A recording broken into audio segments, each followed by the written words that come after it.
Aziz obunachilar, men sizlarga sifatli va sifatsiz steralka avtomat haqida sizlarga hozir shu videoga ko'rsatib beraman. Birinchi steralkaga e'tibor berayotganlar sifatli va sifatsiz steralkalarni mana bu kafolat garantiyasiga, yaxshi va sifatli steralkaga mana 10 yil garantiya bo'ladi. Bu nakleykadan tashqari unga nimaga e'tibor berish kerak?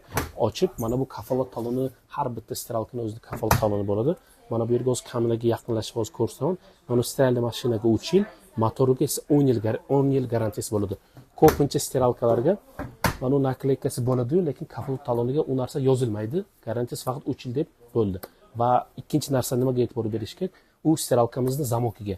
Mana sifatli steralkalarning zamoki temirdan bo'ladi. Sifatsiz steralkalarning zamoki plasmasdan bo'ladi. Va uchinchi narsa biz nimaga e'tibor berishimiz kerak? Men sizlarga ko'rsatib beraman, o'lchab beraman.